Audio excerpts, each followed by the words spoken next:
Alright, back with another review. Pixels. I went to go see this. Even after reviews came out saying that it was a god-awful abomination piece of shit. Full spoilers in this video, because I don't feel like doing 2 videos on this. This movie does not warrant 2 videos, but it wasn't terrible. It's just I wouldn't watch it again. Adam Sandler, Josh Gad, and Peter Dinklage play old arcade video championship players who are called upon by the president, played by Kevin James, of all people, to save the world when aliens that have taken the form of old, Nintendo and Atari consoles, arcade consoles. They take the form of those characters and attack Earth.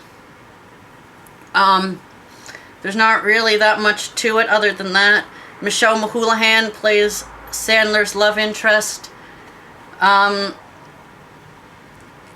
went into this with low expectations after hearing the reviews and also finding out that this might not have been directed and written by Adam Sandler, but it's still made by his piece of shit company, Happy Madison. So I went in with no expectations. I went in, it's gonna be a dumb popcorn flick. I can turn my brain off and eat some popcorn and hopefully not be completely brain dead by the end of this movie. And actually, yeah, if you kind of go in with that mindset, you're not gonna have that bad of a time. The set pieces are good, like the centipede battle, the Pac-Man battle, but nothing, the rest of the movie doesn't live up to those. It's not witty, it's one joke the entire time, they're nerds. They played these games. Josh Gad is a conspiracy theorist kind of nerd.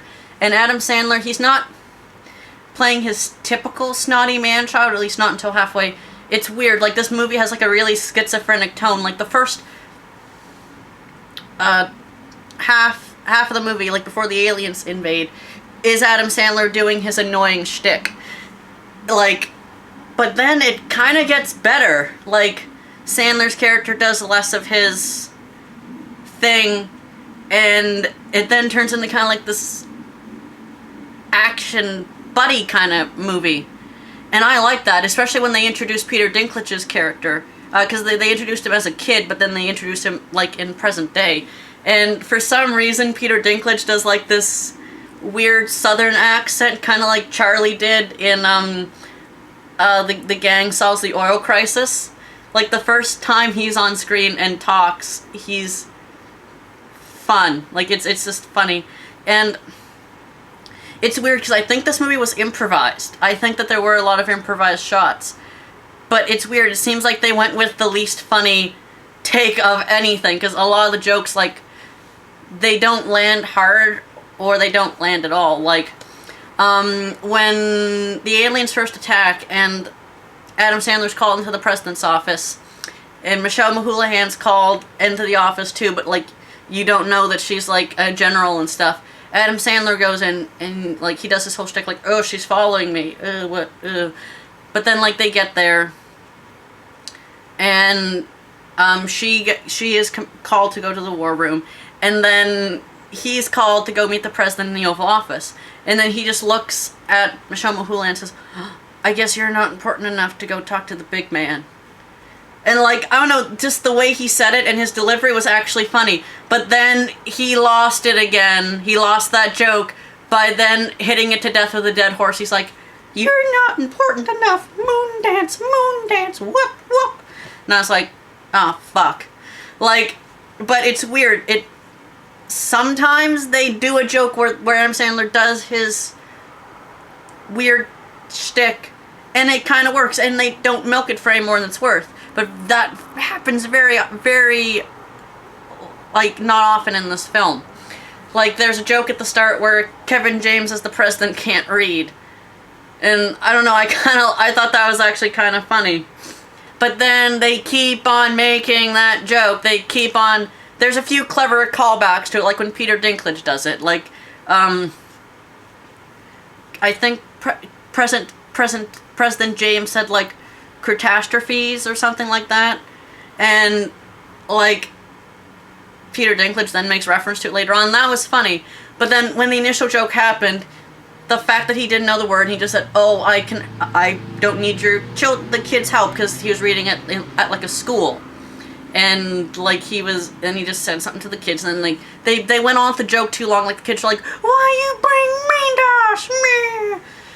But I don't know. But then when the action starts to happen, and Adam Sandler's character steps up, like as the military's losing. He steps up, grabs the gun, and, like, starts killing the aliens. That was good. I like that. Like, oh, that's kind of out of place for an Adam Sandler character in most of his movies to actually be useful and not be a dumbass.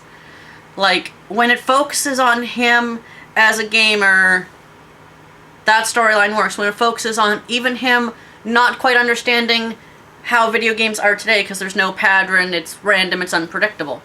That was actually interesting too. But then when it focuses on like just his humor, it doesn't work. Josh Gad kind of succeeds, like him being like the conspiracy nut, but at times they do kind of milk it too much. And Peter Dinklage is just like a pervy, like crooked guy. I thought they were going to make him the villain, but they kind of like made his whole like, he cheated back when they were kids, he cheated when they fought the aliens, which then like made the aliens say, "You technically lost and we're gonna destroy you." They made like a little subplot. He fucks off for like 10 minutes in the movie and then just comes back and like, "I learned not to cheat, I'm gonna help you." But like anytime his character's on screen, he actually makes the movie slightly worth watching. Like, there are a few times in this movie where everything kind of culminates to be what I think the movie wanted to be, but that happens very, like, not often, and I don't know whose fault it was that this turned out the way it did. I think that if they had done their job better, it could have actually been, like, a really good movie, like a nostalgic kind of Ghostbusters type movie. I'm not saying this is Ghostbusters, I'm just saying, like, a bunch of, like, people, like a ragtag group of scallions, like, fight an evil menace. Like, that I think that's what the movie was going for. And there are a lot of, like, nostalgic, like, things. They don't really do a lot more than just show them, unfortunately. But still, when they show them, it is actually kind of funny. Like, seeing, like, the guy, the little short guy from Fantasy Island saying, like, "You will now be destroyed." Like, that was kind of funny. Like, or the second transmission they received from the aliens, oh, it was, "Where's the beef lady?" Her first thing was, "Where's the beef?" And then she said, "Oh, the next challenge will be here." The guy on YouTube who reviewed the movie and just tore this movie like a new asshole said the aliens are like kind of confused, like not confusing, but they're not developed properly. Which is true, they're not, but I wouldn't so much call it plot holes as it's just not really explained very well. Like, the first challenge they actually participate in, they have to destroy Centipede. But the next challenge, they play as the ghosts and have to destroy Pac-Man. I think that was more or less just an aesthetic thing. I don't know. Because, well, technically what it is in Pac-Man you can't lose. Like, you die, but you can't, there's no end. But therefore, if you played as the ghosts and your objective was to kill Pac-Man, I think that's why they did like that. But like I said, this movie had major problems, but just go in, don't really expect a comedy, kind of like expect a action movie, but with like some humor thrown in. What this movie reminds me a lot of is The Watch, where like we were expecting this like great big comedy with like a bunch of different actors, and it just, the laughs didn't quite hit 100%, but then when like the action came, it was really good. That's what this reminds me of. This reminds me of The Watch, but I'm not going to say better, I'm not going to say worse. I'm just going to say it reminds me of The Watch. It's pretty much like that. I would suggest going to this if you're a Sandler fan. Go see it. You're gonna fucking love it.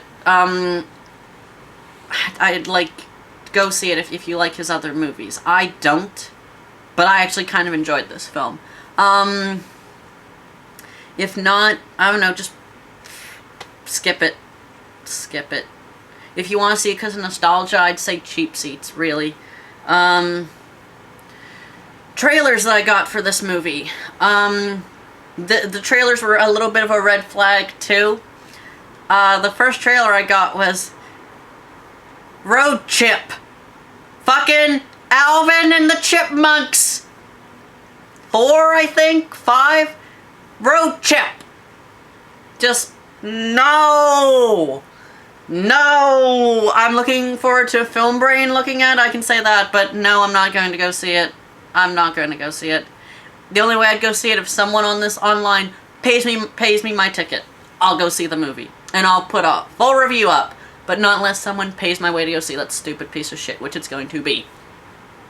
Shaun the Sheep. Looking forward to that. I'm gonna go see that next week. It's from what I've heard from Film Brain, it's a really good comedy. Because it was already released in, like, Britain and stuff, so... And... we had, like, 2 other trailers, but they weren't new or rememberable in any way whatsoever. But tomorrow I should be going to go see Southpaw, hopefully the better movie of this week. Vacation is actually next week, which I'm looking forward to. Also, this movie was in 3D. I don't know why it was in 3D, but it was in 3D. Closing comments. The aliens weren't, I'm not going to say they weren't portrayed good or whatever. I'm saying, like, I think what would have been better, instead of having it, like, be an alien invasion picture, have it that the aliens land on Earth and, like, challenge these people to play these games. Because, like, they have all this advanced technology, but they don't fucking understand when, like, it's just video clips you're seeing. Like, because Q-Bird comes in and, like, says... Because Q-Bird was, like, one of the trophies they got for winning. And he's like, oh, the planet used to be peaceful until we got a hold of your video. And, like, it turned everyone violent and stuff. Once again, that's another plot point that just kind of doesn't quite make sense. Like, it is established early on that, yes, the video was picked up. It was misinterpreted as, like, an act of aggression. And that's why the aliens are doing this. But I don't know, if they wanted to do it like that, if they want to do like a dark comedy, then kind of like show the aliens finding the tape and like how it made like the competition basically. Like I think that's what Q-Bird is saying, is that like they wanted to train so badly to kick our asses that like it kind of turned them violent. Like the idea of competition. That would have been interesting in a deeper movie, not in fucking pixels. It should have just been the aliens have come down to challenge us because they saw we were good at this. That's it. Not they want to kill people for... Because we've clearly seen that the pixels fucking kill people. Like, they take away, like, the professor who made Pac-Man. They like, bite his hand off. He gets it back at the end of the movie. But, like, we've seen people die from these things. It's not a bad movie. It's just... Like I said, you know what you're getting into. I was expecting a lot more, but I wasn't, like, angry at the film. I was just like, okay, this is a thing. It's not that bad. So, like I said, probably tomorrow with Southpaw. If you like this video, like it, comment on it, subscribe to my channel, please. And I'll see you guys next time on Off the Top. See ya.